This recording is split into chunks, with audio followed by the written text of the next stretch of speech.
I ended up just quitting everything and just started training full time. But what would it look like if you were having fun? All right. That's good, dude. That's good. I know it's. Hey, what's up? All right, we're back. Coach Jake here. Episode 2 of the whatever this thing's going to be named. If you saw episode 1, we were talking about needing a name.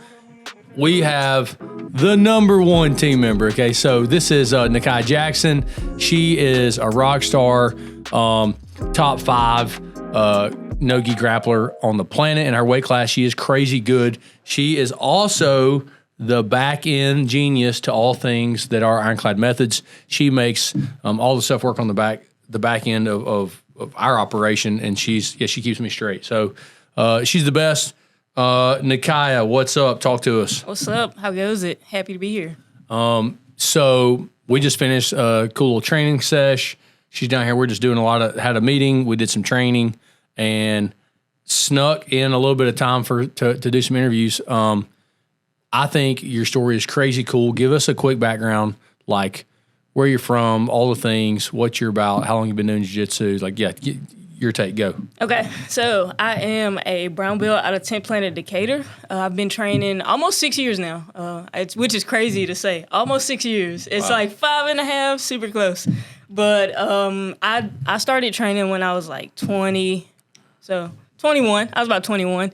I tried this gym while I was in college, and I was just like, I kind of like it, but, with college, you got time constraints, you got bills and stuff to pay for. So I was just like, I don't know if I like it that much. So I stopped training, and then I just really focused on my degree, which was like engineering. So I was going to school to be an engineer, and then I did an internship, which I didn't like that much.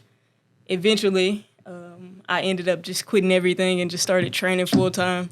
Which is like the craziest thing to me. Like, so I've always thought that was awesome. Like that you had this very clear cut path that would have included some, taking care of yourself financially, all things. And you were like, yeah, this is so unfulfilling. Like, and we've talked about this a bunch of times, so I don't want to put words in your mouth about it, but like basically it was unfulfilling. And so you just poured yourself into grappling. I mean, I think when we first met, you were still a blue belt, I think. And so you were like kind of early in that journey, and it's been crazy to watch because you were like a person that liked jiu-jitsu and was training, and like you were, I'll say like you were being a professional about it even back then. Like, so your like care, passion, like where your mind was in jiu-jitsu and like where you were like in the jiu-jitsu hierarchy of the world, where like there's a big gap, right? And so it's been cool watching you close that.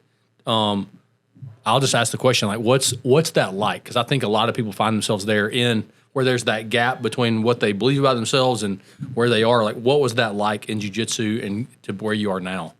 So I feel like my work ethic, like across all things, I try to make it the same. So whether I'm, low on the totem pole and I'm working my way up, or I'm up here, like I want it to be a real thing. I want it to be something that I'm known for. So even when I was doing engineering and crying every day when I drove into work, I still was like, all right, I'm going to do the best job I can do and try to have fun with it. And once it's not fun anymore and it's not fulfilling anymore, then all right, maybe it's time to move on and just go from there. But it feels good to like close that gap, because now it's like you don't necessarily want confirmation. Well, you do want confirmation, but you don't want to be like constantly seeking it out. But it is very like, all right, I'm up there. I'm with the people, and all the hard work that I did do to close that gap is paying off slowly but surely. Absolutely. So I should have done this first real quick, because as you're talking about that, I was thinking, I just had this real playing in my mind of like all of like the social media stuff you've done and like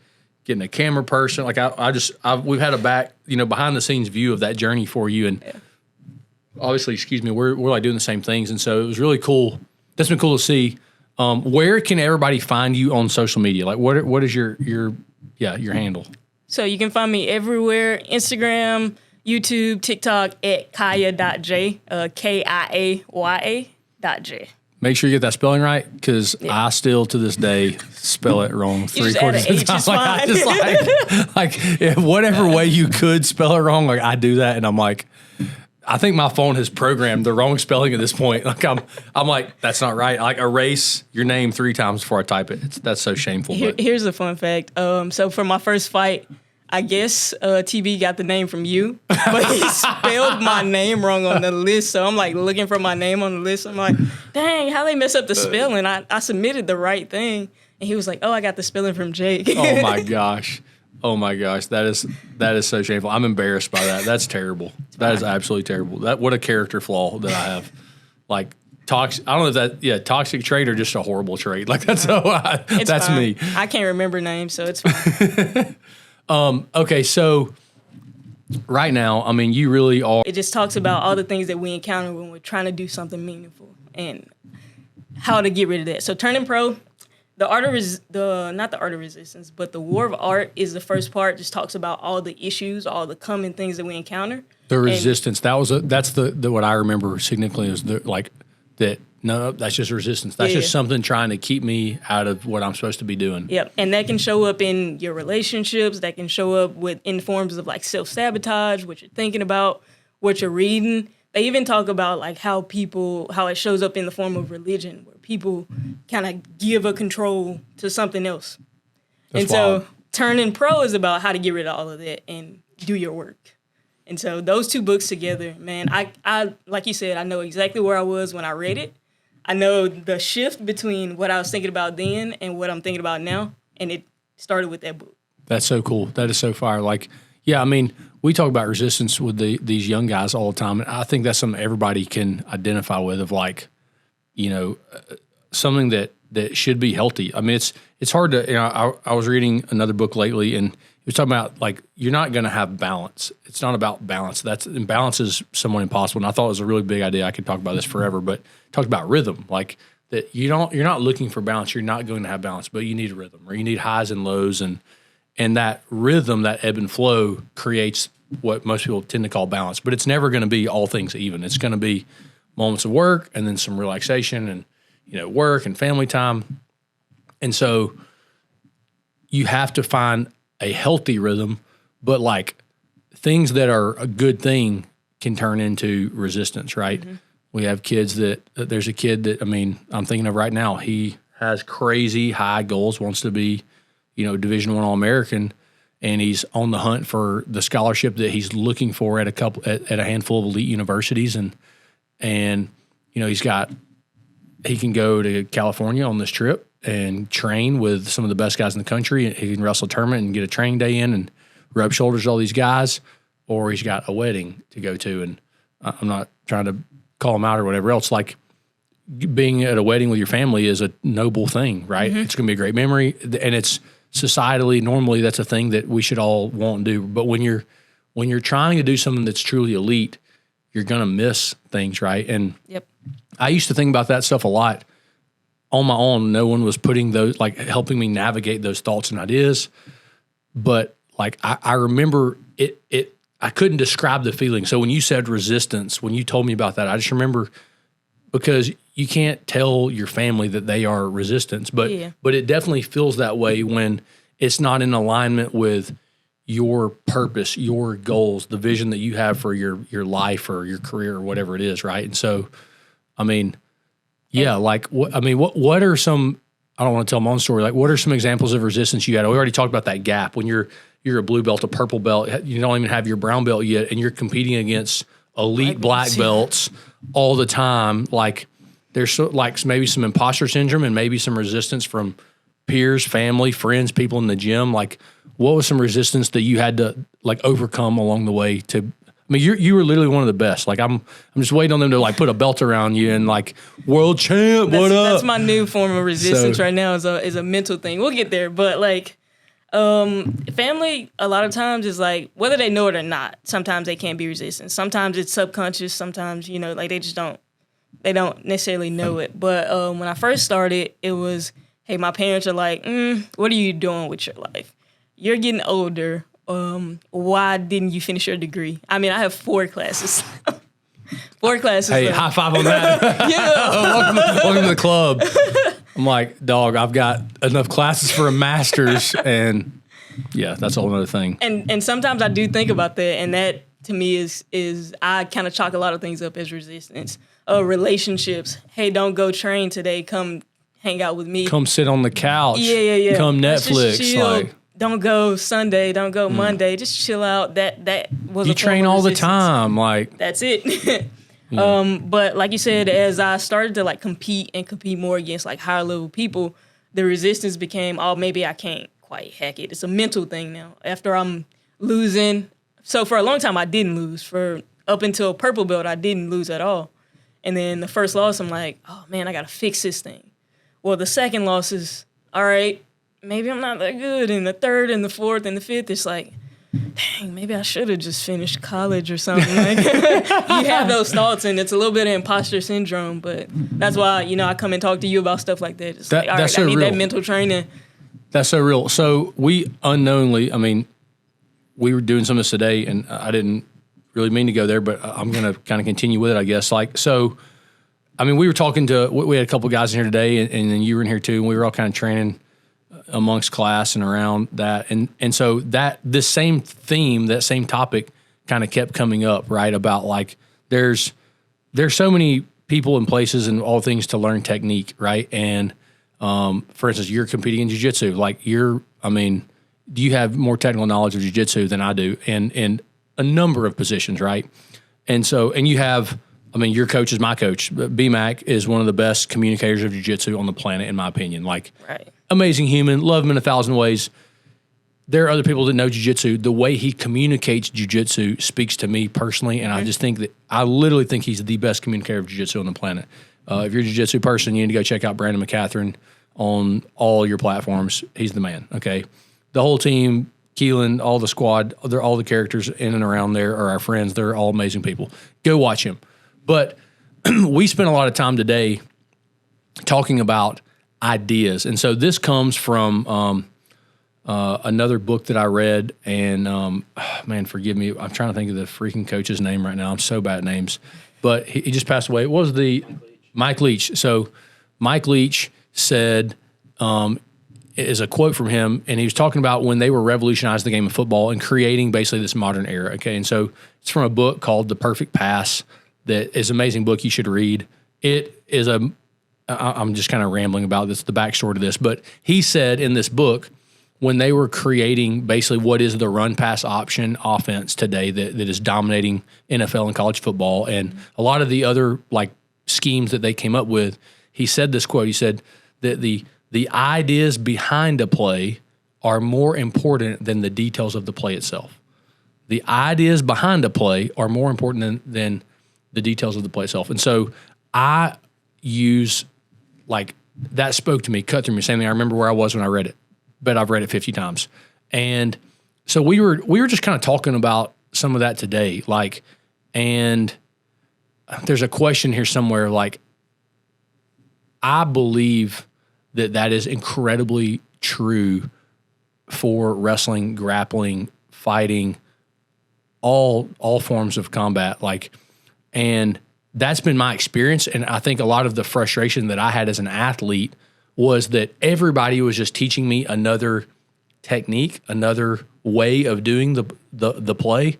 And I found that there were conflicting ideas, right? And so the principle, the underlying idea behind the play is more important. And so to me, I believe that to be true. Like, talk to me about your thoughts on that, basically. I mean, we've talked about this a bunch today already off camera, but let's, like, weigh in on that. What do you think about that? And, like, what is your experience with that as a grappler? Because you've climbed the ranks. You've obviously seen conflicting techniques and ideas. People, don't do it that way. And then the next person's like, oh, it has to be this way. Like, how do you make sense of all that? So the cool thing about grappling is that everybody is different. Every actual physical body is different. And so your way of doing something might be completely different from my way of doing something because you're bigger than me, you're taller than me, I'm smaller, I'm competing against smaller women, but having the idea there, like thinking about that idea and knowing the idea and being able to communicate that idea is super important because your way might not be my way, but the idea, the way you're thinking about it, the way that I should be thinking about the thing. So instead of going, this is how you do the technique, you should be giving me some, like, here's what I'm thinking about, here's what you should be thinking about in any set position, and that helps make the game for everybody, not for a specific body type. So I really like the idea of like, oh, here's an idea, here's what I'm thinking about in this position, here's what you should be feeling, not necessarily here's how you do it. Absolutely. I mean, I couldn't agree more. So I'm just going to shoot it straight and say, so like, I'm not your coach, right? But B-Mac is your coach. You do so much to help me, like, with all things, and you're like selfless with your time and all those things. And so like, I'm so appreciative of it, but it is a privilege, honor, and like, I thoroughly enjoy like sharing those things with you, right? Because I know that you're seeking, we talked about this today, like you're seeking an answer that you can't find a real, it's like, it's somewhere out, you're feeling around for the answer and you're not sure what it is, right? And so some of those ideas, although I might not give you the technical answer, that I think that idea propels you forward, right? So like, I really enjoy being able to help you, like in whatever way, right? You understand how much or how little that is, but it's a lot. But I'll let you say that. But so the reason I'm bringing this up is because we're starting this elite coaching group. It's a thing that I totally believe in. It's a blue ocean. Like no one else is doing this right now.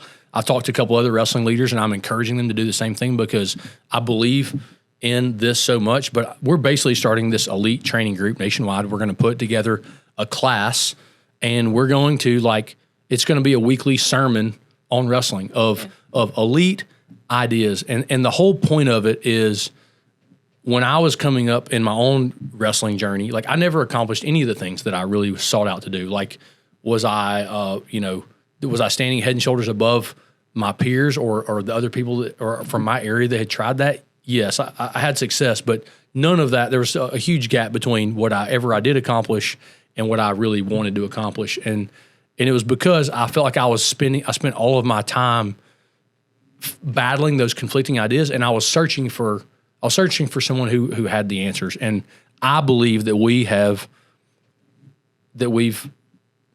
been able to procure a lot of answers. Some of them, very few of them came from internal, but we've procured those answers from everywhere else, and that's kind of where the innovations come from. So I'm on this rant about it, but we're going to give those answers to the people that are elite, that are crazy motivated, and that are searching for that answer. Because what I heard, and this is my experience, and I've seen this with everyone else. We were grilling our two guys out here today, is because when you're putting in this level of work and you're not, and you hit a plateau and you're not having success, the first time you lose, you're like, that stinks. The second time you're like, golly, this is a little frustrating. Mm-hmm. The third, fourth, fifth time, it naturally becomes like an identity crisis. It starts to go from that sucks to that this really sucks to like I suck, right? Mm-hmm. It's just this natural thing, and it's a tactic of the enemy, I think, to give you that identity crisis. Resistance. But it is resistance, literally. But like,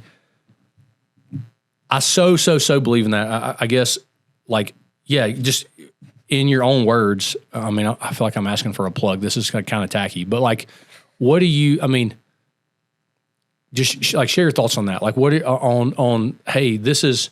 What's that like? Because I mean, when you lose on a big stage in front of a lot of people, as you get better, you compete on bigger stages, and then really the feeling of losing like sucks worse. It doesn't. Mm-hmm. It's not like, oh, I'm really good. Like, you lose your perspective of that, right? Yep. I mean, that's my experience. Talk to me about what that's like for you. Like, what is the hardest part of losing, and what's like that when you hit the resistance? Like, what's that been like? So the thing about like me is I always end up in second place. So it's not like I lost in the first round and it's like, oh, I'm this close and I need just a little bit more. And it's always like a 20-second loss or something like that. Like, I'm 20 seconds off of ride time. I don't know. I guess I'm just kind of like saying that out loud because I think that the whole grappling community has a scarcity mindset about that stuff. And there's literally just so much to learn. When you talk to a black belt, right? You hear, and they're like, you just hear the growth mindset of like, there's so much to learn. Like there's like, I have so much to learn. Like I think that BMAC knows everything, right? Like there's some part of my brain that's like, this dude's got all the jiu-jitsu answers. But if you start talking to him, he's like, I don't know, man. Like there's just so much more to learn. Like there's so much. Yeah. And what's that been like for you? The more you learn, like the less you feel like you know, right? Like yeah, what's that like for you? Honestly, it's kind of exciting for me. So one of the reasons that I didn't like my job in the first place, I didn't like engineering, was because I learned everything I needed to know in the first 8 months. It was like, all right, I'll see you. Like I'm doing this internship. I learned everything I needed to know in the first 8 months. And then I got to come back for another rotation to do the same thing. And you think about people that do that for 40 years and you're like, man, I don't know if I got another 2 years in me for this one. And so it's kind of fun to know that there's always going to be another thing that I need to learn. And I can keep playing this game for as long as my body allows me to keep playing the game. That is so cool. That's cool. I actually really enjoy that part of it. That there's such a short feedback loop, and this is like I could talk for 2 hours about this feedback loop thing. But in grappling, there's such a short feedback loop where like I tried, I failed, like do it differently, do it better, right? Or like there's just it's a really short feedback loop, and so you learn quickly, and it lends credence to this like Craftsman mindset. And so the Craftsman mindset is about that we don't just need a job that we love every day. Like you quitting being an engineer and moving to jiu-jitsu wasn't the dream thing. It's that in the engineering thing, what I'm hearing and I'm translating into deep ideas about craftsmanship by in the book Deep Work by oh man, I can't think of the guy's name. Cal Newport. Yep, Cal Newport. What up? Boom, there it is. Deep Work by Cal Newport. The ideas are about and become so good they can't ignore you. Another book by him. The idea is that you don't need a job that you love so much that you're happy the rest of your life. You need a job that you can climb the ladder and that you feel yourself getting better at every day, right? Mm-hmm. And that feeling of self-improvement is a little dopamine hit every single day, and you get a little excited and you have a moment and you high five and you have a little moment of joy, and that's really what our human body selves need and want and desire. And so some people find themselves trapped and they're unhappy, but it's really just that they don't have that craftsman mindset. They're not improving themselves daily, whether that be your physical health, your relationships, your work, competence, and pay, whatever else, right? Or those other things. So like, talk to me about, I mean, obviously we've talked about you ascending the ladder in jiu-jitsu or whatever, like where you're at right now, what are your goals next? And like, what are you working on to like improve yourself right now that allows you to still have that feeling after 6 years in it and not, again, you talked about being second a bunch of times, but you still are like, but there's still joy in it and you still enjoy the daily training and the regiment. Like what is it that you're pursuing and working on that gives you that satisfaction? Yeah. So when I started this, it was just like a hobby. I didn't even plan to compete. They were like, hey, we're all competing. You're going to do it. And I was just so nervous leading up to it. And now I kind of like chase that feeling a little bit. I chase it a lot, actually. Like I'm trying to compete all the time. I like getting out there and like feeling it, but knowing how to control it. So that's one of the reasons I compete. But outside of that, when I decided that I was going to compete, like I was like, all right, I'm going to be a pro. What does that look like?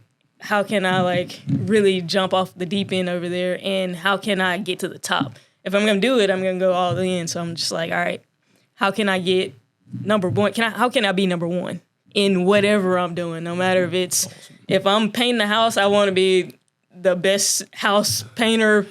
I don't ever want to paint a house. Let me just clarify. But I jive with that idea. Like, how can I do that? And so I was just like, all right, I'm going to jump off in the deep end and I'm going to shoot for, I want to win ADCC trial. I want to win ADCC. Right now, what's in the like close view is trials, right? So I'm sorry to interrupt 1 second. For people that don't know, ADCCs is basically the Olympics of jiu-jitsu, right? Yeah, Abu Dhabi, baby. Let's go. Fire. Okay, keep going. So trials are coming up. You've been preparing for it. Mm-hmm. And so where are you competing at for trials? So the East Coast trials is going to be in New Jersey, but the one that really matters is the West Coast for the women. And so that's going to be in Vegas. New Jersey is kind of like all right, test run. Let's run through my process, make sure everything's right energy-wise, and, of course, come home with gold because that's what I'm shooting for. Yep. Always come home with gold. If I get gold, when I get gold there, I get a free trip to Vegas to compete. And then if I win West Coast, we'll go to compete in the actual competition. So the actual show. So one thing that I noticed that you do a lot, you like always have a notepad with you. And I like really respect that because I noticed it's something that I paid close attention to. Before I knew anything about journaling, I saw that successful people had a notepad. And so, I just like got a notepad and carried it everywhere. I was like, I mean, dude, these guys are important and they got this leather thing. I don't know what you write in it. I'm just going to carry it with me. I'll just carry this thing around. And one of the things that I noticed early, before we were even really like good friends or anything, that you had a journal with you all the time. And, the more I've gotten to know you, I see you journaling, logging workouts, doing all the things. And that's something that I preach so hard. I mean, I got preached to about that, but I didn't, it took a long time for me to start doing it all the time because I didn't really believe in the significance or the value of it. Mm-hmm. So again, you're one of the best jiu-jitsu females on the planet. Like, talk to me about the value of journaling for your training, like on the mat and off the mat. Like, why do you see that it's important and why do you make it part of your daily regimen? Okay, so I first started this as just like, all right, I need to get my thoughts down on paper because I don't quite understand why I'm thinking how I'm thinking. Like, I don't understand why I think certain thoughts. And so it started as, all right, I'm just going to write down 3 things that I'm grateful for, 3 things that are bothering me. And then I call them daily quests, 3 daily quests. But they were like 3 things that I have to get done today. No matter what happens, I have to get these 3 things done. And that kind of spiraled into morning pages, which I saw from, I forget the lady's name. But I started just like, when I wake up in the morning, I'll just write 1 page, everything that I was thinking about. And it'd be the dumbest thing. That's cool. But what happened was I just noticed that I had these common thought patterns. Whether they were true or not, I just kept thinking them. And I'm like, all right, why do I think these things? And so when I started training jiu-jitsu, I figured it would be the same. I had these common thought patterns about like my jiu-jitsu, about my training. I need to figure out why I'm thinking that, and I need to figure out like what are my roadblocks, what are the things I'm good at, what things. And so that being said, one thing that I got from you was taking it off the physical paper and putting it in like an Excel spreadsheet. So now I'm like mapping out my game in Excel spreadsheets, and I'm writing my like journal entries and my mat entries in spreadsheets so that I can go back to my phone instead of like keeping the notebook. I still keep the notebook, but... Well, like, if you journal in this thing and you lose it, you're like, no! That's what happened. I lost like 3 of them, and I was like, all right. So digital journaling was... I got that from John Smith. Coleman Scott told me that John Smith journaled every single day after practice, and he had, like, he told me, and the way he made it sound was like, he had a library of journals. And so this year when we were in Vegas, I got to talk to him. I said, Coach, we went on a trip to Alaska, and apparently he goes up there where we were all the time. And so I got to kind of talk to him about that, which is just fun because if you don't know John Smith, he's a freaking legend. So we got to small talk about that, and it made me feel somehow connected to, the godfather of wrestling. Right. And but then I said, Coach, I got to ask you. I said, Coleman told me about, years ago, it's probably 2012, that you journaled like every day after practice. And I said, and like it really shaped me. And at some point I was like, if he's the best coach and won all these titles, and did all these things, he was the most successful athlete. Like maybe it's important. Again, like something to it. I didn't, it's like, I don't know why it's good, but apparently it's good. So I'm just going to start doing it, And so I was asking him about it, and he said, he confirmed all that. He was like, I have so many of them. I was like, how many? I'm like, keep telling me. And he was like, man, boxes of them. He said, I mean, like hundreds. He said, I have hundreds of them from over the years because you fill them up. And what was crazy, he said, what's really the most remarkable about it? He said, it's amazing how much you forget. He said, because if you look back through those and you start looking at old things that you wrote, you realize like, man, I totally forgot about that. Mm-hmm. That was a breakthrough moment for me that I don't even remember. Like, And just going back and being able to like scan and browse or whatever really had a mark on him and kept him doing the thing. Mm-hmm. And so that I told him, I said, I had the same experience. I was like, that's so cool for it to hear it come out of your mouth unsolicited, because I had the same thing. I said, you know what I started doing? I told him I started digitizing it, because you could Control F and search it and find things. And now all of a sudden, like the computer helps you bring those ideas together. And with it being in the cloud, you never lose it. And it's just like been a total freaking game changer. And we're in the process of like, preaching to our kids about the value of it.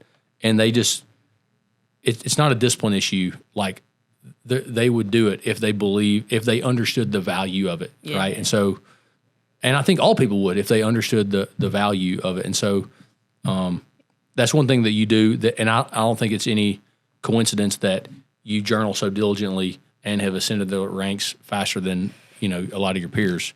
That's what Brendan's always like. I always forget you're kind of young in this game. Like, like I am. He's like, yeah, most people have been training like 10, 11, 12 years. And I was like, oh, okay. You hadn't even broke the 6-year mark, right? I'm working on it in time. But pretty special. There's a lot of success stories that if you train deliberately enough, that you can go from 0 to world class in 5 years.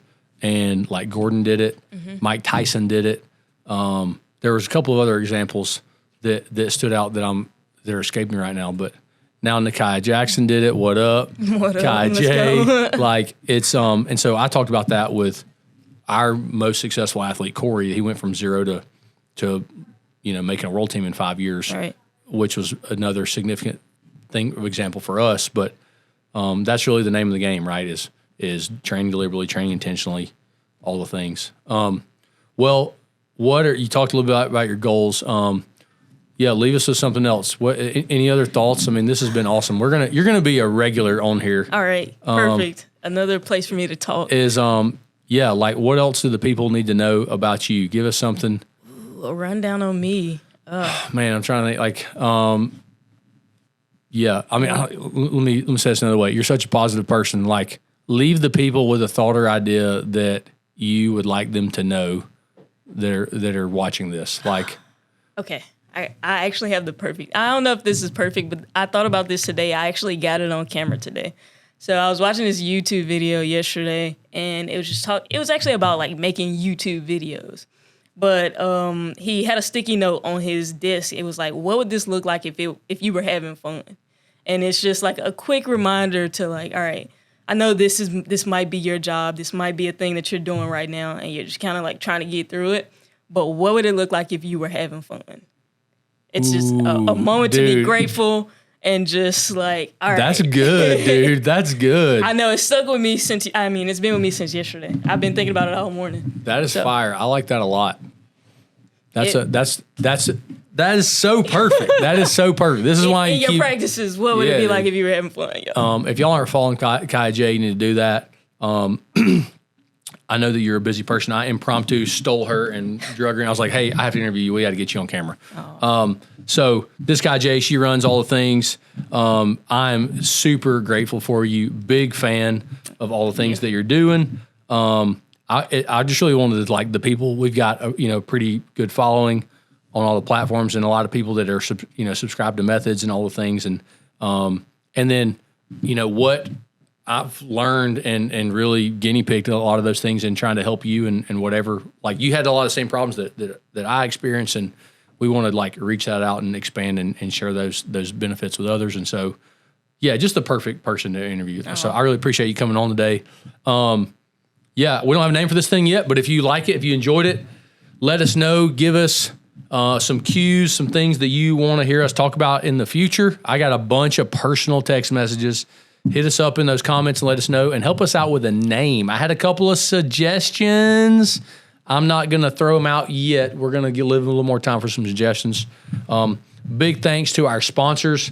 Today I want to thank John Makovica and All American Ford, who have been fantastic to us in sponsoring our program and helping us to make things happen with the Premier National League and others. We've had several other businesses reach out. We have some cool meetings coming up. If your business is interested in helping us, you want to be a sponsor, in any capacity, we would love to speak with you. And thank you for supporting our mission and what we're doing with these young men, trying to create some leaders and open some opportunities and some doors to them in a truly meaningful way. So thank you guys so much to make that possible. Thank you, John. You're the best. All-American Ford in Springville, All-American Chrysler Dodge in Aniana. Go see those guys for your car needs. That is the best ever. So thank y'all. Love you. We'll see you soon, okay? Later.